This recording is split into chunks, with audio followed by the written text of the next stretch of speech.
Well, one of the craziest NHL deadlines took place this week. Trades were being made hand over fist, it almost seemed like, as players were jumping from team to team and GMs were doing a lot of the heavy lifting. And joining us now, a guy who didn't stay out of the fray, Wild General Manager Bill Guerin. Billy, first off, how crazy was it? On the outside, for us watching it, it seemed like it was more than normal. Was it to you, or was it just the normal day of business? No, it got pretty crazy. I mean, actually the day started extremely slow, and I didn't know how busy we would get. But then I would say the last 2 hours, we're extremely busy, and there's a lot of pressure, and I think we got the last trade in of the day at I think it was 12:58 here Mountain Time, and it went right down to the wire. So it was exciting stuff, but we were able to accomplish everything we wanted to, so we're really happy. Well, you stayed within your parameters that you set up beforehand. You didn't want to give up. I believe I'm putting words in your mouth. You can straighten me out. But first-round picks, guys off the current roster, you did a very good job of not taking on a lot of salary as well. We all know the implications that you're dealing with. Was it tough to stay out of those when you see names like Patrick Kane and Jacob Chychrun all of a sudden coming out on the table and you're like, oh, maybe that could be something I would jump at? Yeah, hey, look, you're always tempted, but we always have to remind ourselves where we really are. We're in a different situation than every other team in the league, and we're all in different situations, and we're all able to do different things at different times. So the best that we can stick to our plan, the better off we're going to be in the future. So that was definitely a goal of ours, to not get rid of any real high-end assets. Now, a year ago, you went into the Stanley Cup playoffs with a team that was scoring tons of goals. I think you finished the year over 300. This year, it's completely different. You're under 200 right now. So that's a 100-goal differential with about 20 games left to go in the season. Yet this team still has the same point total, pretty much. You wanted to change things after last season. Is this more of the team you want, that you think can win in the postseason? Because you know what it takes. You've got a couple of rings, so you know what it takes to get a team over the top. Yeah, you know what? I think the big thing is that the coaches had another year of experience with this group of guys, and this group of players, they had another year of experience, and that's what it takes.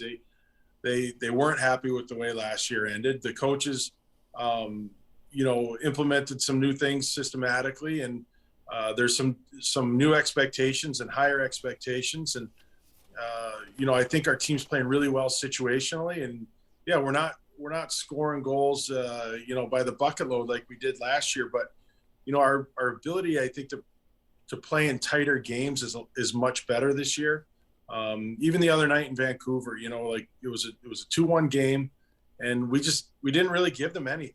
And to me, to be able to close teams out, to be able to play in those pressure games, the 1-goal games, is really important. Was there a specific piece you were looking for, a style of play in these players you brought in, whether it's Sundqvist or Nyquist, that we're going to see down the road? Is there kind of a tangible thing that you see in these players that can add to what you have already built here? Yeah, we added some skill, some skill and some speed. Like Marcus Johansson, we've had him before, but we really miss the way he can just transport the puck, with effortless skating. When Nyquist gets back, that's his best asset too, or his legs. Klingberg's got the just natural offensive instincts and ability, and Sundqvist is a really good, well-rounded, two-way player with a big body. So, and he's won a Stanley Cup before. Klingberg's gone to the finals. Like, it always helps to have guys that have had experiences like that. All right, speaking of Klingberg, he looks on the surface to us, again on the outside, to have the biggest impact for your team. Do you look at it as that? Is that he may be the guy that could bring you the most that you were lacking at this point? You know what? He's definitely something that we didn't have.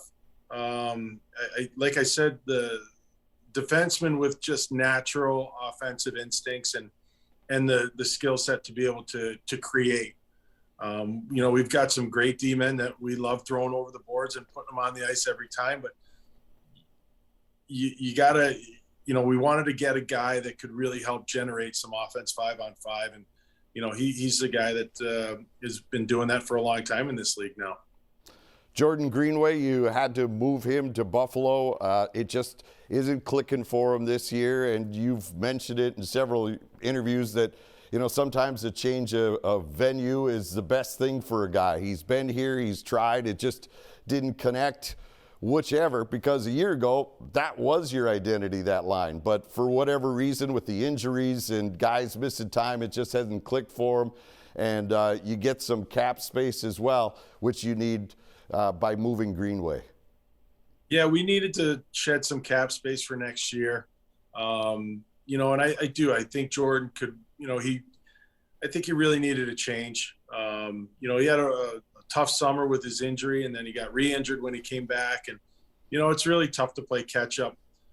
So, you know, just a bunch of different things combined. I think, you know, for Jordan specifically, it's going to be a nice change for him. I think just to, you know, sometimes you need to hear new voices and just see something different. And, you know what, sometimes change is good. When we look to the playoffs, Kirill Kaprizov putting together another sensational year.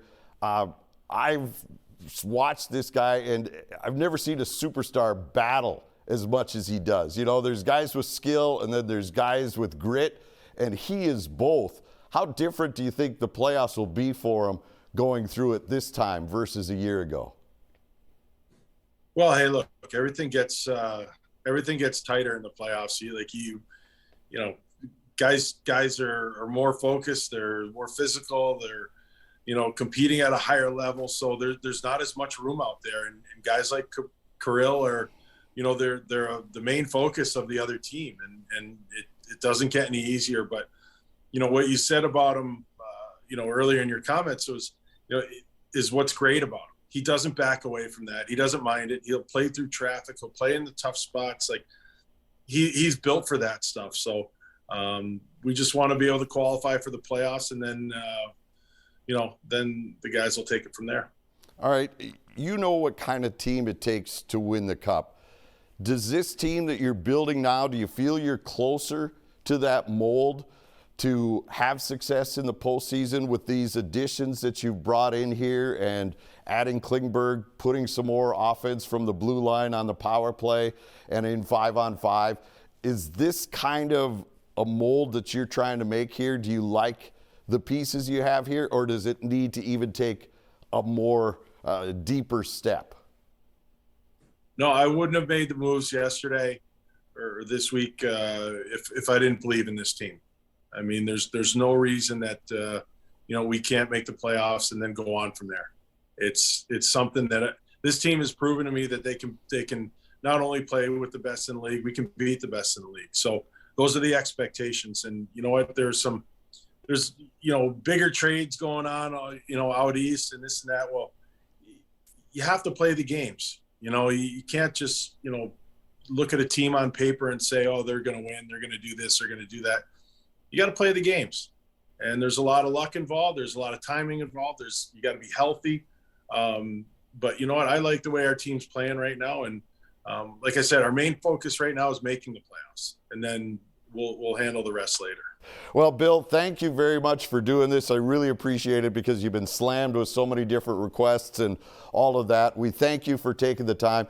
And from the Wild fans, thank you for being so available to the media so then you can talk to them and give them more of your thoughts of how you're building this team, hopefully into a Stanley Cup winner sooner rather than later. Yeah, thanks a lot. I appreciate you having me on. And yeah, the fans deserve that.